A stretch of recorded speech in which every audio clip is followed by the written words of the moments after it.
The legendary creator of Akira, Katsuhiro Otomo, has created an animated masterpiece. 3 short stories woven together as a sequence of memories. Today, we're going to talk about the second part of the memories, an episode called Stink Bomb. It's a satirical story about a chemical researcher who's merely seeking a solution to get rid of his cold. But why is everyone around him dying? Let's dive into the film story to find out what it's all about. The film begins with the picturesque views of Yamanashi, and then the scenes immediately shift to the waiting area of a doctor's clinic swamped with patients. Some of them are recurring patients. It's revealed that there's a flu outbreak in the city. The patient inside the doctor's room is getting a flu shot by the nurse. The doctor recommends watching out for his symptoms and that the shot would do the trick. He writes him a prescription for the entire week. The next patient who walks inside has the flu too. Apparently, that year's flu breakout is bigger than ever. This man, who just got his shot, gets dropped off at a lab. He's Nobuo, a lab technician battling the flu just like any other person in the city. Nobuo decides to go back to the lab despite the fever because he doesn't have anything to do back at home and no one's there to take care of him either.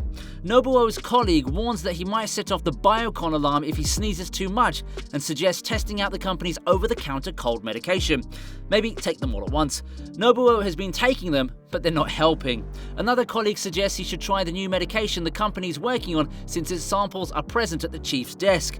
2 blue pills in the red bottle should take care of the flu. Nobuo pays a visit to the chief's office to show him some papers, but he doesn't find him there. Desperately trying to get some relief, he tries to find those pills. He reaches for the blue bottle since it says samples and decides to take just one of those red pills.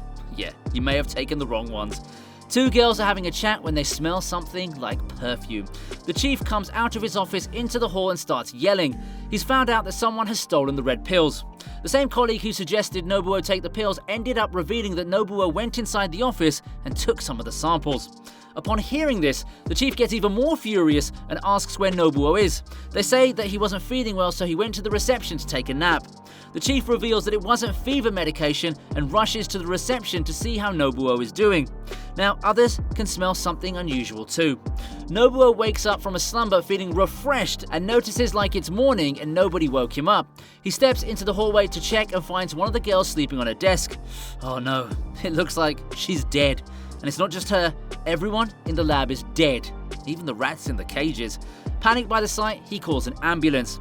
He enters the chief's room and finds out that he's also dead. It looks like the chief turned off the biocon alarm. But why would he do that? Nobuo turns on the alarm and learns that an incident has happened. He's connected to a video conference with some folks who thought they related to the chief and are surprised to see someone else on the screen. They're asking for Almeida, the person in charge. The webcam rotates and the people on the other end of the line are stunned to find the boss on the floor.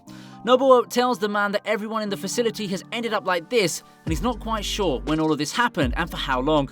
Nobuo gets yelled up for calling the police and the ambulance. None of them have shown up in this time though. He's asked to find a medication and certain papers and bring them to the Tokyo headquarters. The man behind the screen is Gyoichi Nirasaki, the head of a new medicine development. He's also instructed not to give the medicine and papers to anyone but him and tells him to keep that accident discreet and to not tell anyone that he works for the company since all of this has something to do with the pills. The government can't know anything about that mission, which is why he must find the papers and medicine samples and get out of the lab before the police find him. The pills happen to be part of a biological weapons program being developed for the government. While people are dying, there's a strange view outside. Cherry blossoms and sunflowers have bloomed at the same time. All plants in Gofu City are blooming. The helicopter with a bunch of reporters in the air is able to spot a survivor. It's none other than Nobuo swinging a flag to get their attention. As soon as they approach him, the repelling smell gets to them and they fall down. Nobuo, unaware of what's happening, uses the camera to call for help. Gamata, the president of Nishibashi Pharmacy and the head of development Nirasaki, explain everything to the Japanese military and that they're trying to get data from Chief Almeida's computer to figure out how potent the pill is. The wind carrying the odor is spreading. The authorities think it's a poisonous gas, but they have yet to determine what's causing it. It takes a while for Gamata and Nirasaki to figure out that the only survivor, Nobuo, is the cause of the gas. The men from the military spot Nobuo and try to approach him to rescue him, but they die from the odor too. It's clear to everyone that Nobuo is the stink bomb. The officials quickly withdraw from the scene. Nobuo's family sees him on TV asking for help. The head of the research company, on the other hand, deduced that Nobuo took the pill and now he's a big threat to everyone. The sweat produced by his body due to overwhelming emotions and body movement is the reason why he stinks. The military want him dead, but others who invested in the research want him alive. Dozens of tanks, helicopters, and fighter jets chase after Nobuo. His grandmother speaks on a loudspeaker from the helicopter and tells him not to go to Tokyo. Then suddenly, one of the soldiers shoots at Nobuo. After trying to escape, he gets attacked by a huge number of fighter jets, tanks, and even battleships. The missiles destroy roads, bridges, and even houses. He's on a scooter and, oddly enough, he dodges all of the attacks effortlessly. It turns out that the chemicals on Nobuo's odor are causing interference on the targeting systems. The rockets start going in the wrong direction, so the military's plan to kill Nobuo goes south. Orders are given to evacuate Tokyo at this point. There's chaos throughout the city. The traffic is jammed, the airports are crowded, and the Prime Minister is planning to release a statement asking the UN for help.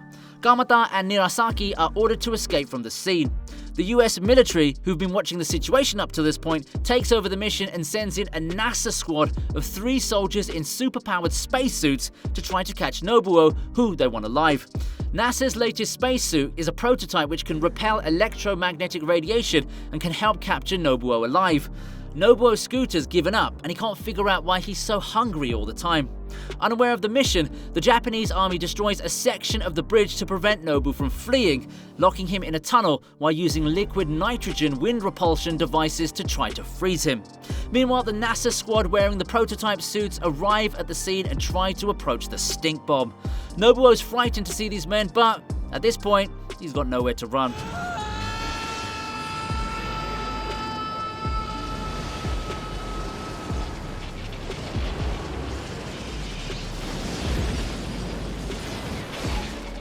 They managed to put him successfully inside the isolation bag and drag him back to the military headquarters in Tokyo. One of the NASA soldiers brings the suitcase full of documents and the sample pills to Mr. Nirasaki. After the soldier presses the button on his suit and one of the protective layers of his helmet is removed, they find out that the person inside the suit is Nobuo, and he's still completely unaware to the fact that he's the cause of the biological pollution. He ejects himself out of the exosuit, killing everybody in the facility. The end.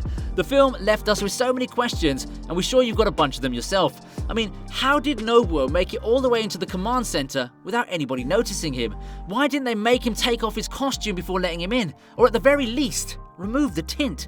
Why hadn't it occurred to him that the odor was actually coming from him all along?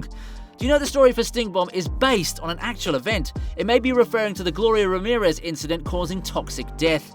Tensai Okamura injects some much-needed comedy into memories, lightening the tone and throwing something completely unexpected at the audience. The dark, humorous moments paired against the all-too-real sights of a viral outbreak add to the overall feel of this one-of-a-kind composition.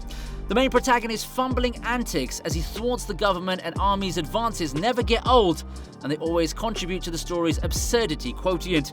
Stink Bomb is a fantastic addition to this collection of stories, and one that you'll remember for a long time. If you enjoyed this video, be sure to check out the other 2 stories, part 1 and 3 of Memories. For more videos like this, follow our channel and get updates about every new video.